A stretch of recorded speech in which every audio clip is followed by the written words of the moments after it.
222 Pasir Bogor yang sudah memberikan kesempatan kepada saya dan Pak Anjar, yang mana Bapak Ibu Guru ketahui kami berdua, saya dengan Pak Anjar, merupakan calon guru penggerak yang sedang mengikuti pendidikan guru penggerak selama 9 bulan.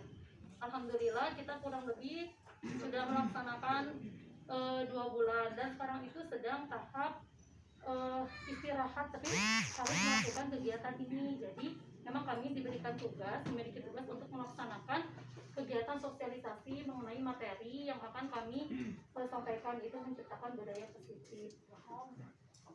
Aja dari kenal. Kepada Ibu hapuntennya mungkin foto secara rapi atau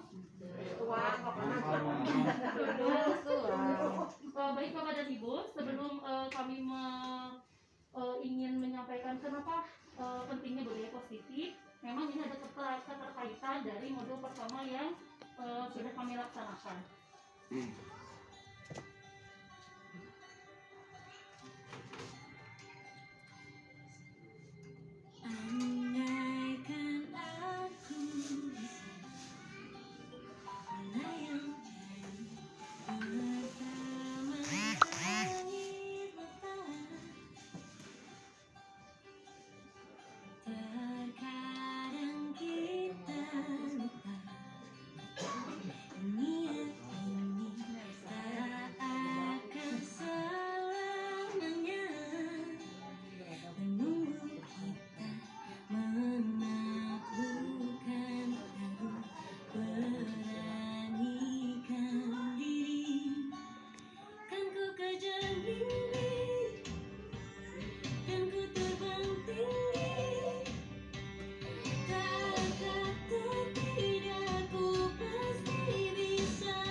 Sampaikan, kami itu sekarang selama 2 bulan baru menyelesaikan 1 modul.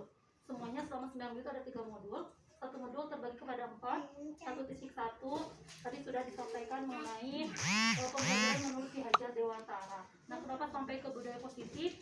Di modul 1.2 ada nilai dan guru penggerak. Kami dikenalkan bagaimana kami sebagai penggerak khususnya di lingkungan sekolah bisa mengajak Bapak dan Ibu untuk sama-sama ikut menjadi pionir perubahan pendidikan menuju yang ini memang cita-cita pendidikan Indonesia nanti kedepannya seperti apa.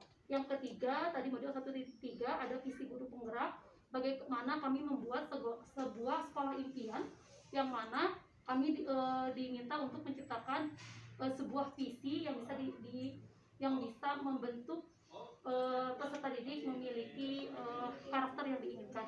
Nah, yang terakhir sekarang mengenai budaya positif modul 1.4, di mana bagaimana kita bisa menciptakan sekolah memiliki lingkungan yang berbudaya positif yang akan diawali dari kelas terlebih dahulu. Yang insya Allah untuk budaya positif ini ada beberapa materi yang akan kami sampaikan. Jadi ini intinya kami ingin karena memang ini yang paling tepat, karena kita akan memasuki semester 2, nanti mungkin ada manfaat yang bisa Bapak Ibu ambil. Kita akan sama-sama menciptakan budaya positif yang akan diawali awali dari kelas dulu yang nantinya akan menjadi budaya positif lingkungan sekolah yang lebih besarnya. Bagaimana menciptakan budaya positif, insya Allah akan kami sampaikan hari ini. Yang ada disampaikan dulu sama Pak Anjar terlebih dahulu. Ada 6 materinya Pak Anjar ya? 3 sama Pak Anjar. Mau Pak Anjar?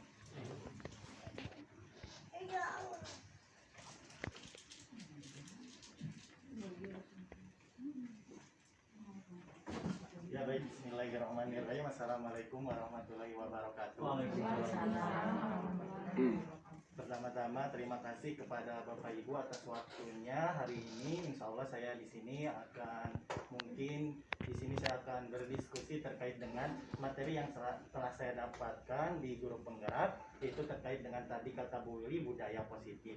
Kita tahu bahwa budaya positif di sekolah itu perlu dikembangkan, dan saya yakin Bapak Ibu guru itu telah melakukan kegiatan tersebut.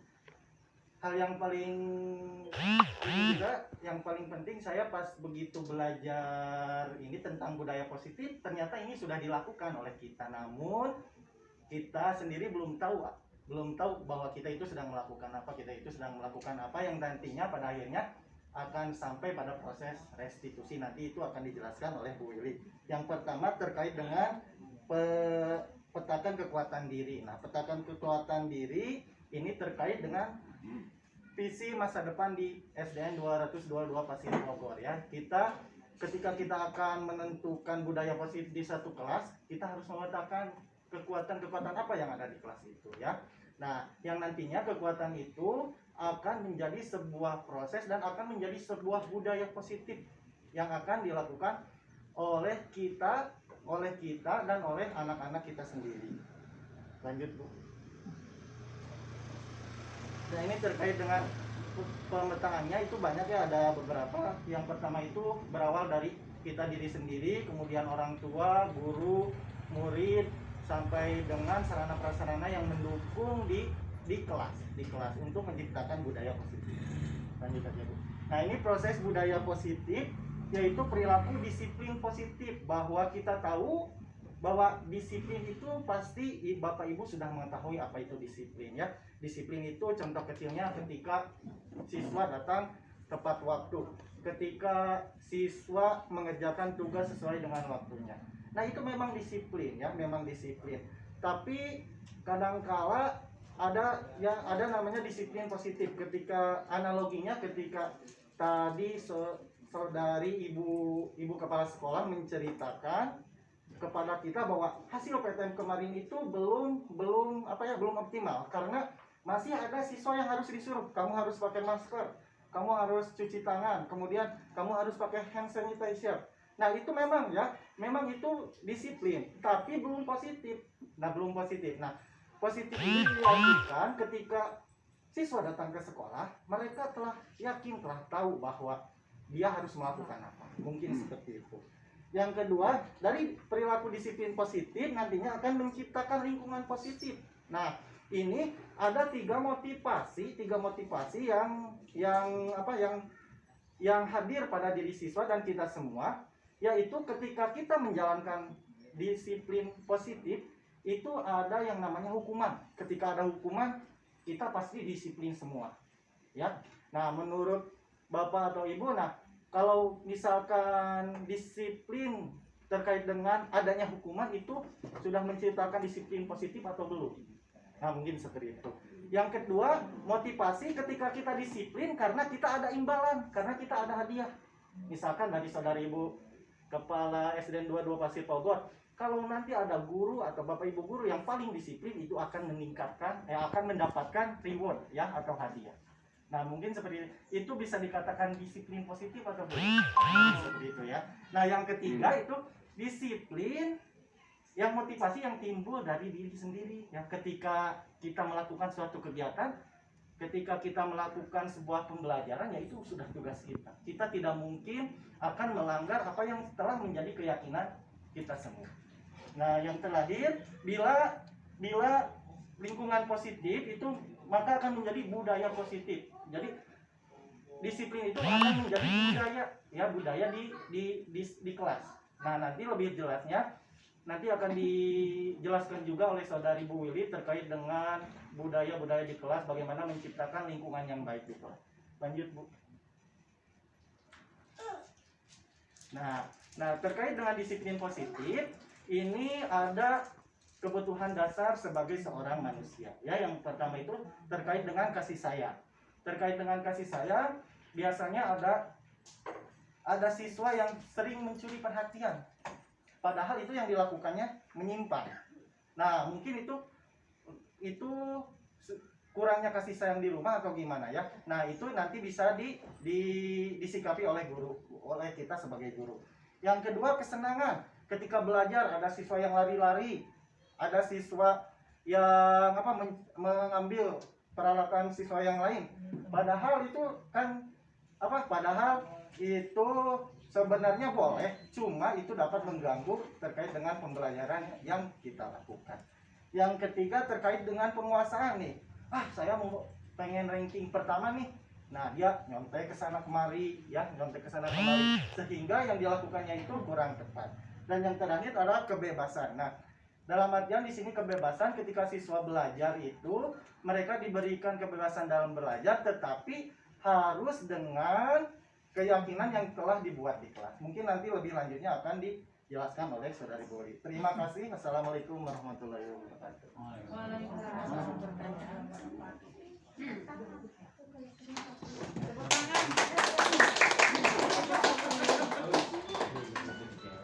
Ini disiplin ribet di kelas saya gini Atur nuhun Fajar, terima kasih Fajar. Baik Bapak dan Ibu, alhamdulillah barusan pemaparan dari Pak Anjar, tidak lain dan tidak bukan kita menciptakan budaya positif itu yaitu dengan satu tujuan, di mana kita ingin menjadikan peserta didik memiliki karakter baik yang nantinya akan menjadi peserta didik berprofil pelajar Pancasila sesuai dengan tujuan pendidikan Indonesia. Jadi dari modul 1 tadi saya sampaikan dari pemikiran Ki Hajar Dewantara, lalu dilanjutkan ke nilai dan nilai guru penggerak, ke visi guru penggerak, dan terakhir budaya positif. Tidak lain dan tidak bukan ini ingin menjadikan peserta didik kita memiliki karakter yang baik yang berprofil pelajar Pancasila. Nah, saya akan melanjutkan materi dari Pak Anjar, bagaimana menciptakan budaya positif di kelas khususnya. Yang pertama, membuat kesepakatan atau keyakinan kelas. Yang menjadi pertanyaan, mengapa kesepakatan, mengapa keyakinan bukan peraturan atau tata tertib? Bagaimana peserta didik bisa memiliki budaya positif di lingkungan kelas? Kan yang biasanya kita lakukan di kelas, misalnya ada peraturan, ada tata tertib yang kita buat sama-sama, dilakukannya sama-sama. Misalnya, datang tepat waktu, itu kan biasanya dibuat sama-sama juga ya Bu. Tapi itu lebih ke peraturan atau tata tertib. Nah, untuk yang sekarang, untuk membuat budaya positif itu harus membuat kesepakatan atau keyakinan kelas. Ini langkah pertama. Contohnya, kenapa keyakinan kelas? Misalnya begini, kenapa kita harus memakai helm saat berkendaraan? Kira-kira jawabannya apa Bapak Ibu? biar ada boleh Untuk keselamatan. Atau mungkin kenapa kita harus memakai masker? Kenapa harus cuci tangan di saat masa pandemi COVID ini? Untuk kesehatan, begitu Bapak Ibu ya. Nah, ini juga sama. Kenapa kesepakatan keyakinan kelasnya? Sama halnya seperti itu. Karena kesepakatan yang atau keyakinan kelas itu yaitu suatu alat yang akan dijadikan oleh kita sebagai guru untuk menyelesaikan permasalahan di kelas. Karena sudah pasti kita di dalam kelas itu ketika melaksanakan kegiatan KBM atau pembelajaran itu akan ada permasalahan-permasalahan yang terjadi di samping kita belajar. Nah, inilah alatnya, yaitu keyakinan atau kesepakatan kelas. Bagaimana cara kita membuat sebuah kesepakatan atau keyakinan kelas? Yang pertama, dibuat dalam bentuk positif. Bagaimana halnya? Misalnya begini caranya Bapak Ibu. Nanti ketika Bapak Ibu sekarang masuk ke semester 2, di hari pertama misalnya pertama masuk, anak-anak mari kita buat keyakinan atau kesepakatan kelas. Misalnya Bapak Ibu bawa karton yang besar, sediakan karton dan spidol. Silakan anak-anak diminta untuk mencurahkan apapun yang dia inginkan. Misalnya So kesepakatan kelas apa yang kalian inginkan di sekolah kita buat sama-sama. Misalnya anak-anak nulis. Biasanya anak tulis apa aja Bu? Misalnya ke depan bergantian, biasanya nulis apa? Kalau membuat peraturan di kelas sama-sama seperti itu. Misalnya tidak boleh saling mengejek. Tidak saling mengejek ya Bu. Atau misalnya tadi kata Ibu datang tepat waktu, misalnya anak-anak banyak gitu. Jangan mencoret-coret meja atau jangan lari-lari di kelas. Nah, dibuat dalam bentuk positif, artinya dibuat dalam bentuk positif. Setelah anak-anak menuangkan, kita sama-sama lagi. Nah, kira-kira kata ini positif atau tidak? Misalnya tadi tidak boleh saling mengejek. Nah, itu dalam kalimat negatif. Kita rubah menjadi kalimat positif, saling menghargai. Misalnya begitu. Jadi bukan menjadi sebuah peraturan, bukan tata tertib, tapi sebuah kesepakatan atau keyakinan yang kita miliki. Jadi dari semua yang anak curahkan yang ada di karton banyak yang ditulis, kita sama-sama lagi. Kira-kira misalnya gini, jangan lari-lari di kelas. Ada kata jangan, itu merupakan kalimat negatif. Kita rubah menjadi positif, saling menghargai. Itu tidak saling mengejek, jangan lari-lari di kelas, tidak boleh mencoret-coret bangku. Itu masuk ke dalam ranah positifnya, misalnya saling menghargai. Karena bersifat lebih abstrak. Jadi sebuah keyakinan atau kesepakatan kelas itu harus bersifat lebih abstrak. Tidak boleh terlalu rinci seperti peraturan-peraturan atau tata tertib yang biasa kita buat. Misalnya memang tidak boleh terlambat atau tidak boleh atau datang tepat waktu, misalnya tidak boleh. Itu lebih spesifik. Ini lebih abstrak, misalnya seperti tadi saling menghargai, saling menyayangi, misalnya. Jadi bukan berbentuk sebuah peraturan. Yang kedua, tidak terlalu banyak. Biasanya ketika kami diberi materi itu kurang lebih hanya 3 sampai 7 keyakinan. Kenapa? Karena biar anak-anak mudah mengingat, apalagi anak-anak SD. Yang keempat, dapat diterapkan di lingkungan tersebut. Jadi nanti kita lihat lagi sama-sama anak-anak yang sudah terbentuk ada 5 keyakinan kelas. Kira-kira ditawarkan lagi kepada mereka. Kalian bisa tidak melaksanakan kegiatan, bisa tidak melakukan kesepakatan ini. Jadi kesepakatan itu dibuat bukan dalam sebuah peraturan atau tata tertib, tapi lebih ke kesepakatan dan keyakinan kelas yang nanti menjadi alat untuk menyelesaikan permasalahan kelas. Nah, ini contoh keyakinan yang sudah jadi.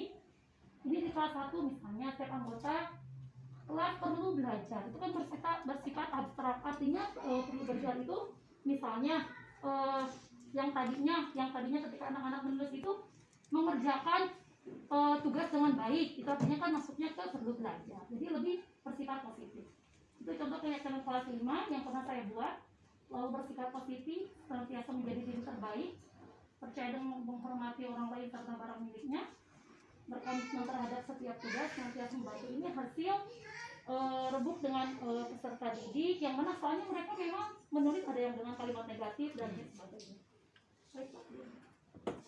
Nah, ketika kita sudah memiliki sebuah keyakinan kelas, karena tadi menurut saya menjadikan alat untuk menyelesaikan permasalahan. Nah, karena ketika kita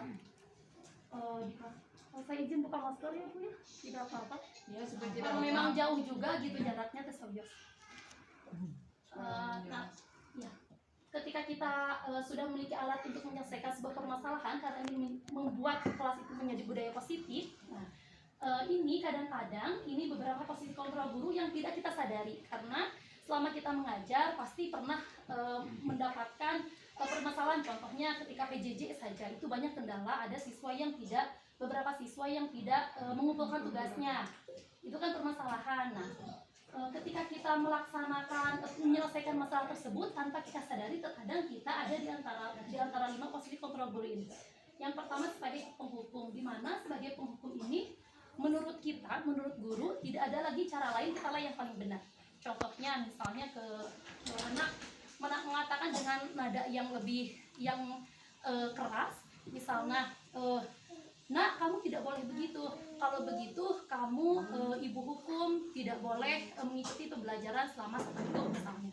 Itu kita seorang guru bertindak sebagai penghukum. Contoh yang kedua ada pembuat orang bersalah. Biasanya di sebuah kelas misalnya ada anak ketahuan mencontek, lalu tiba-tiba suasana kelas menjadi hening. Biasanya guru itu dengan suara nada yang lembut, aduh Nak, misalnya ibu merasa kecewa, tapi walaupun dengan nada yang lembut, suasana kelas menjadi hening, tapi kita mengeluarkan nada yang kecewa, membuat peserta didik merasa bersalah. Jadi, nah, ibu merasa kecewa dengan yang kamu lakukan di depan teman-teman yang lain. Tapi memang kadang-kadang suasana menjadi hening karena orang yang kita tuju itu merasa bersalah. Yang kedua, bertindak, kadang kita itu guru bertindak sebagai teman. Misalnya ada anak yang tidak bisa menyelesaikan pekerjaannya tepat waktu. Nah, kita sampaikan,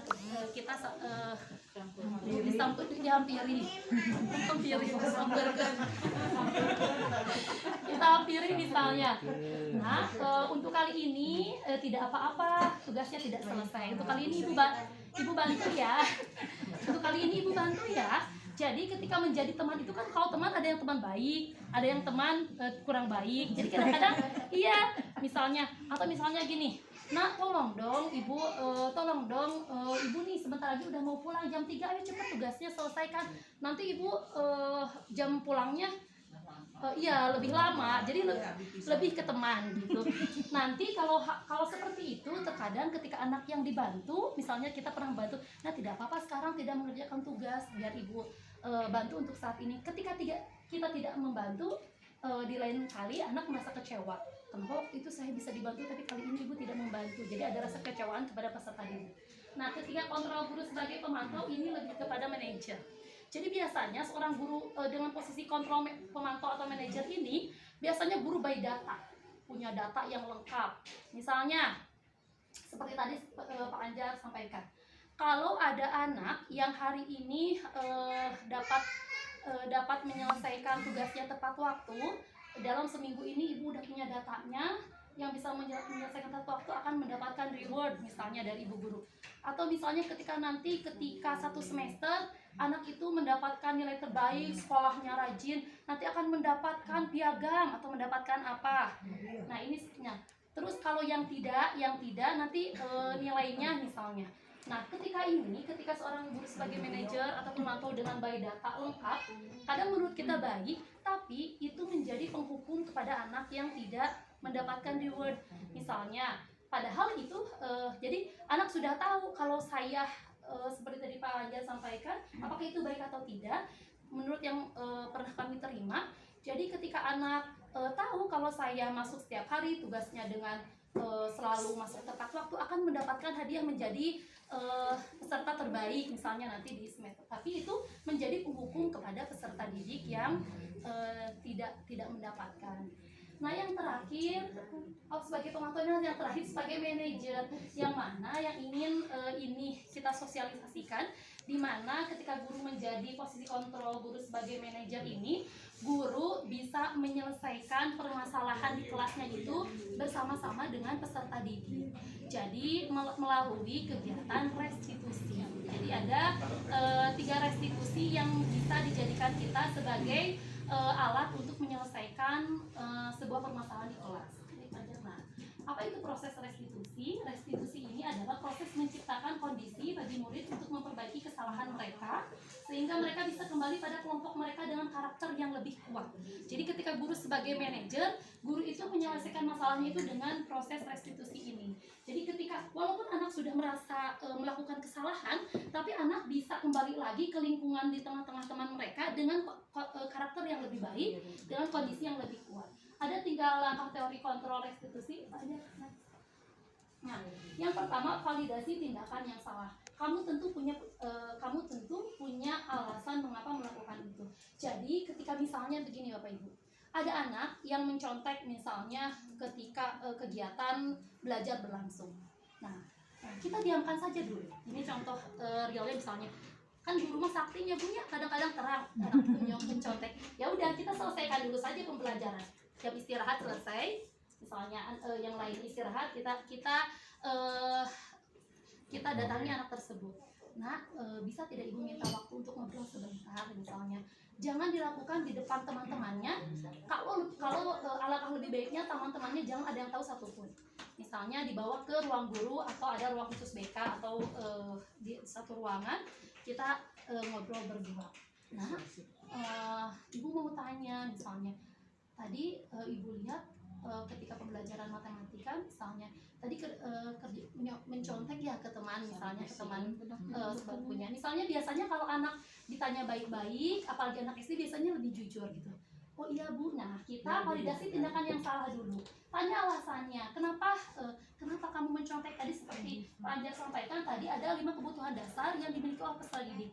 Misalnya aku mencontek karena tidak bisa, Bu, saya mencontek karena tidak bisa. Atau yang kedua, aku mencontek ingin nilainya bagus, misalnya. Ya pasti memiliki alasan. Anak itu memiliki alasan kenapa dia melakukan kesalahan tersebut. Jadi tanyakan dulu alasannya seperti apa. Adakah cara lebih efektif? Jadi kita tanya dulu, untung kamu mencontek, kamu tidak misalnya tapi tidak sampai membuka buku. Jadi kita lebih hargai dulu saja gitu ketika di awal permasalahan. Lebih untung kamu jadi tidak melakukan cara yang lain misalnya tidak dengan kekerasan sampai ingin nilainya baik gitu. Masih untung masih mencontek ya untuk memenuhi kebutuhannya karena ingin mendapatkan nilai yang terbaik. Setelah itu menanyakan keyakinan. Nah, karena tadi kita sudah membuat keyakinan kelas. Tadi kan kita sudah membuat keyakinan kelas di awal. Misalnya ya kesepakatan yang tadi 5. Keyakinan kelas apa yang telah kita sepakati, kita tanyakan lagi. Nah, ketika awal kegiatan belajar, ketika di awal kita sudah membuat keyakinan kelas ya misalnya. Ya Bu, diingatkan kembali keyakinan kelas yang kita buat itu seperti apa. Nanti ketika anak akan bisa menjawab dengan sendirinya. Oh iya Bu, saya harus bisa menghargai teman-teman yang lain karena kalau mencontek saya merugikan diri sendiri dan merugikan orang lain, artinya tidak bisa menghargai. Jadi lalu ditanyakan dulu nanti kalau seperti ini, kalau kamu mencontek nanti kira-kira kamu mau jadi seperti apa. Jadi lebih ke pendekatan diri. Yang terakhir menstabilkan identitas. Kamu bukan satu-satunya yang pernah melakukan ini. Jadi dikasih tahu, nah manusia itu bukan makhluk yang sempurna. Semua orang pasti melakukan kesalahan. Kira-kira setelah kamu tahu yang kamu lakukan ini salah atau benar, salah Bu misalnya. Kira-kira apa yang akan kamu perbuat? Biasanya anak menjawab, ya Bu, saya tidak akan mengulanginya lagi misalnya. Saya akan mengutarakan minta maaf, misalnya dia akan meminta maaf. Jadi kita perkuat lagi biar dia walaupun sudah membuat kesalahan tapi bisa kembali lagi ke rekan-rekannya. Tidak merasa dia menjadi orang yang bersalah satu-satunya. Jangankan anak Bu, kita aja sebagai orang dewasa pasti pernah melakukan kesalahan yang memang kadang tidak terlihat, hanya Allah yang Maha tahu gitu. Apalagi anak, jangan sampai. Jadi untuk sekarang itu bagaimana siswa bisa menjadi siswa yang profil pelajar Pancasila? Jangan ada dendam kepada siswa, jangan merasa hoyong puas gitu Bu. Geus buku budak teh salah ieu teh nya cenah kan jadi teh salah kumaha kudu. Jangan sampai seperti itu.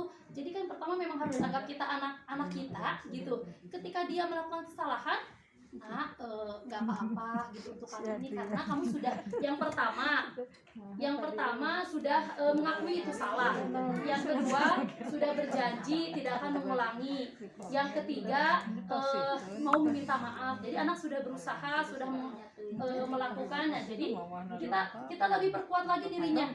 Tidak apa-apa karena manusia bukan makhluk yang sempurna. Bukan kamu saja yang pernah melakukan kesalahan ini, yang penting kamu tidak akan mengulanginya lagi misalnya. Nah setelah itu anak-anak kan istirahat lagi gitu.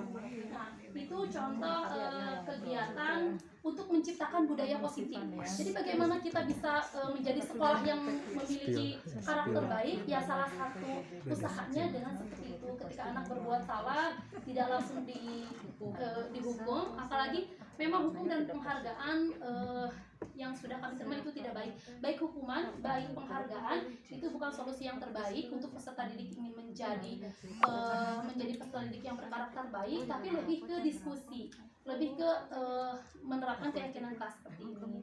Nanti mungkin bisa Bapak Ibu guru coba, kita akan sama-sama mencoba. Saya juga baru tahu materinya. Kita akan coba sama-sama apakah ini memang benar bisa menciptakan karakter peserta didik yang baik atau tidak. Seperti itu Pak Anjar ya. Nah, baik Bapak dan Ibu, sebelum nanti kita sampaikan, karena sebetulnya saya dengan Pak Anjar sudah pernah membuat video lebih ke skenario atau acting membuat keyakinan kelas. Sebelumnya kita sudah mendapatkan tugas. Sebelum ini mungkin Pak Anjar bisa buka tanya jawab dulu ya. Nanti akhirnya mau ini dulu.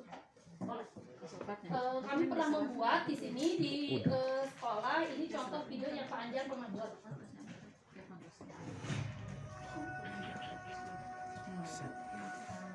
Ya mungkin Bapak Ibu ini merupakan salah satu video yang pernah saya buat terkait dengan restitusi yang tadi sudah dijelaskan. Nah dalam hal ini saya melakukan yaitu dalam mungkin ini ada beberapa kekurangan karena dilakukan sebelum bersama fasilitator ya Bu. Ketika dikoreksi sama fasilitator ini ada beberapa kekurangan. Nah, berhubung lagi masa PTMT, jadi kegiatannya ini dilakukan di kelas. Ketika nanti pembelajaran juga sama siswanya memakai baju batik, tidak memakai baju olahraga.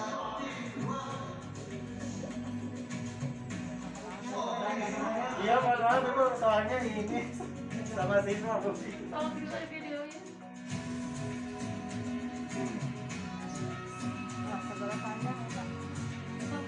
Di kelas Ibu kalau nggak salah Tuti, Bu Tuti.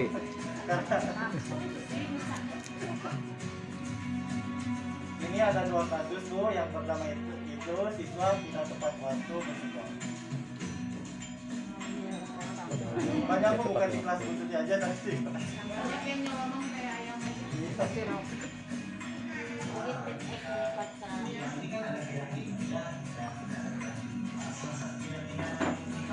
Nah ini Bu, saya mencoba mempraktikkan implementasi dari segitiga restitusi.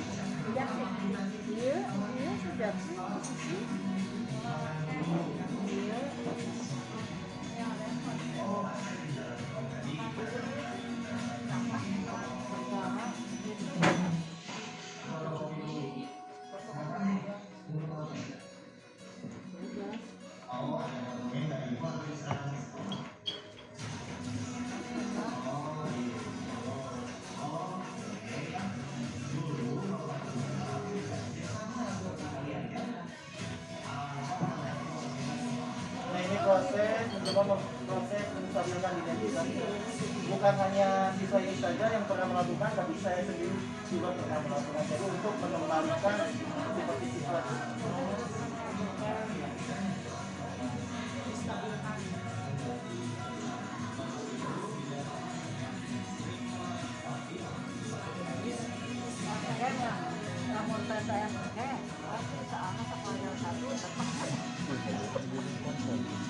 Harus begitu ya. Iya Bu. Dan tadi dari Bu Lili menjelaskan jangan ketika kita melakukan restitusi jangan di depan anak-anak. Jadi Di luar. bisa di luar, bisa di akhir pembelajaran. Ini yang kedua kan anak-anaknya sudah nggak ada. Nah ini ketika restitusi dalam pembelajaran Bu. Ini dalam pembelajaran lempar tangkap.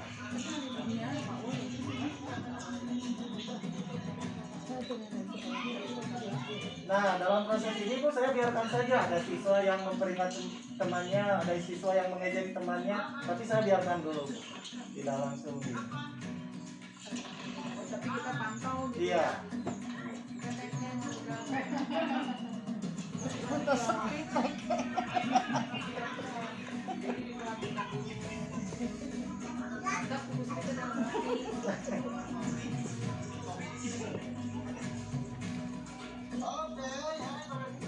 Aduh. Celananya ketat banget. Saya sebelum sama orang lain ini, saya nonton sendiri. Sama-sama loh. Ini ganteng ini tuh orang kan? Hanya dia bilang anak. Yang jadi kesal dengan siswa. Lainnya Nah, ini Bu lagi proses mengejek Bu. Nanti saya biarkan dulu. Nah, di sini di akhir Bu, ketika hari pembelajaran, ketika siswa ada yang melakukan kesalahan atau tidak menghargai temannya, langsung di-cut Bu, langsung di-cut. Nah, sebenarnya ini Bu, ini juga kalau dalam pembelajaran, saya juga gimana ya Bu, sama fasilitator dikoreksi Bu, dikoreksi, diusahakan jangan di depan anak-anak. ya lebih baiknya nanti di akhir pembelajaran. Kenapa kamu tadi mengejek, kenapa kamu tadi mengikut temannya, lebih baik di akhir pembelajaran. Ya, selesai kegiatan. Nah, ini salah satu contoh yang kurang tepat. Iya, Menjatuhkan mental anak.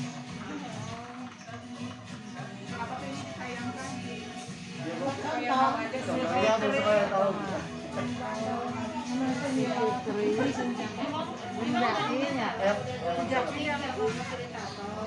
Ya kadang-kadang kita juga emosi apa juga ya, karena nggak kontrol untuk menghargai siswa.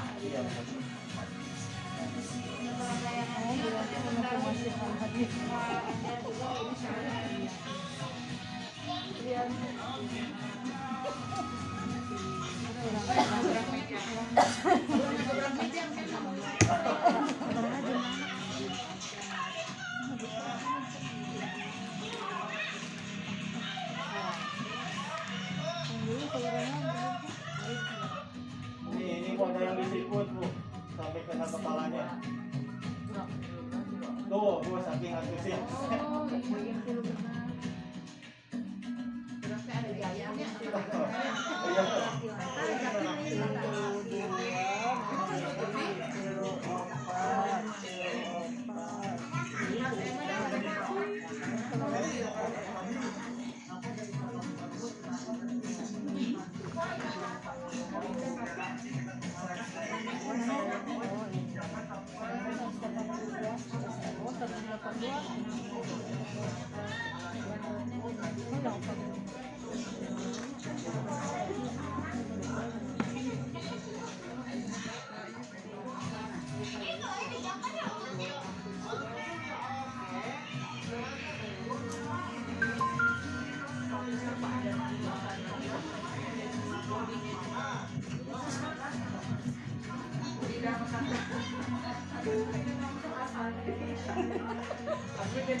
Ya, mungkin itu bu implementasi dari segi 3 restitusi yang telah saya dapatkan dari hasil pembelajaran dalam guru penggerak. Mungkin ini banyak kekurangannya, mudah-mudahan kita semua bisa melakukan di sini untuk menjadi budaya positif di SDN 222 Pasir Koto. Terima kasih.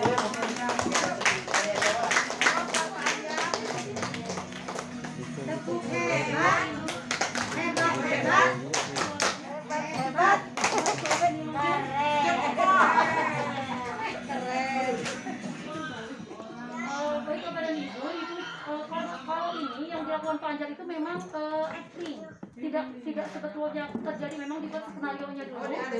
Iya, kalau ini memang, tapi nanti kita dituntut untuk membuat aksi nyata, memang pelaksanaan nanti di semester 2. Kalau ini mah acting gitu, ketika ada yang salah dikoreksi. Iya, ini mah settingan, dipastikan terang-terang baru dapat lagi. Nanti ibu membuat video. Nah, kepada ibu seperti tadi yang sudah kami sampaikan, kami sifatnya memang hanya sharing, jangan kepada saya pun baru tahu. Memang ketika kita menjadi guru itu berat ya Bapak dan Ibu ya. Ketika tahu yang menurut saur teori nama rasanya seperti itu gitu. Tapi kan memang sulit kenyataannya. Tapi kita niatkan kembali ke dalam diri kita. Yang pertama memang kita mengajarkan niatnya ibadah. Tidak lain tidak bukan ingin menghukum anak, bukan ingin menjadikan anak merasa bersalah, bukan ingin menjadikan anak itu anak yang memang terdakwa gitu. Kalau dia teh salah atau kumaha ieu teh kita gitu. Jangan, jadi memang niatkan kita ibadah. Yang kedua, ingin menjadikan peserta didik yang berkarakter baik bukan sekarang, tapi 10 tahun ke depan, tapi 15 tahun ke depan. Ketika anak misalnya sekarang dia tidak mengerjakan tugas, kita paksa, kita minta dengan prosedur yang menurut kita benar, menurut kita itu benar prosedurnya, kita tulis pagi tugasnya, sampai kita sampaikan untuk anak yang ini nilai ini belum masuk, diumumkan di depan Zoom misalnya. Menurut kita itu benar, karena ingin anak tersebut ingin membuat tugas, ingin melengkapi kewajibannya biar dia disiplin menurut kita. Tapi ternyata nanti setelah 10 tahun itu yang akan anak ingat. Dulu misalnya ketika kelas 5 atau ketika ngajar bersama bullying, saya pernah di absen di depan teman-teman semuanya sehingga saya malu, saya tidak melakukan tugas. Itu yang akan anak-anak ingat.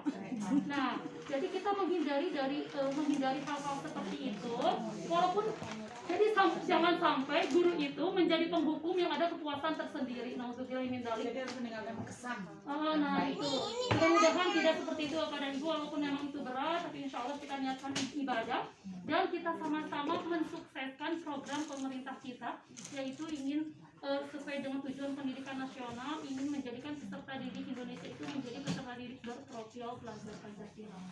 Baik Bapak dan Ibu, sebelum kita akhiri mungkin ada yang mau sharing atau yang ada yang ingin disampaikan mengenai kegiatan budaya positif ini. Atau kapan Bapak Ibu?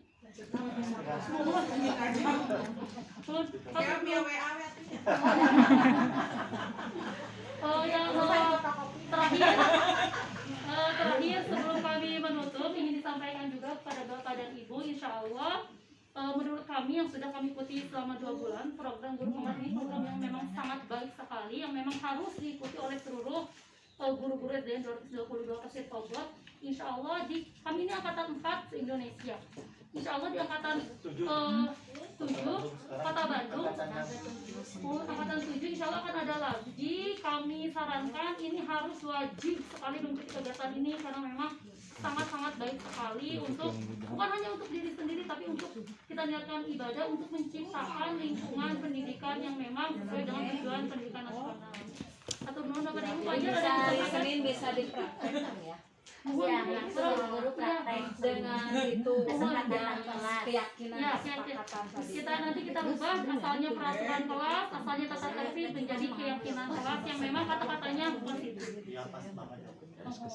Satu nuhun Bapak dan Ibu, saya dan Pak Anjar mohon maaf yang sebesar-besarnya atas segala kekurangannya. Terima kasih banyak atas waktunya. Akhirul kalam. Wabillahi taufiq wal hidayah. Wassalamualaikum warahmatullahi wabarakatuh.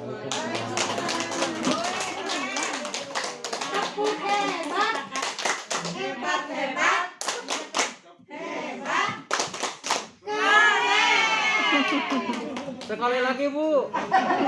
Dengan membuat ini kan nanti hari Senin begitu semester 2 apa yang mau disampaikan walaupun sekilas tapi dapat dipahami bahwa buatlah kesepakatan kelas keyakinan seperti kita SPMI sebelum kerja apapun kita membuat kesepakatan kelas kita bersama itu kesepakatan guru di sana dibuat kesepakatan bersama siswa ya. Terima kasih atas perhatian kehadirannya, mudah-mudahan semua sudah sukses, semangat untuk menjadi guru penggerak bagi yang lainnya di Pasir Bogor. Terima kasih. Wabillahi taufiq wal hidayah. Assalamualaikum warahmatullahi wabarakatuh. Nangga dicek ngumpul kelas-kelas sadayana. Upami tas berasima kantor duit pamitasan wayahna ngelapan gelang mencaan. Atau napi ending-ending mah bilih diamuk 48 motor kene. Kita ya yang ini.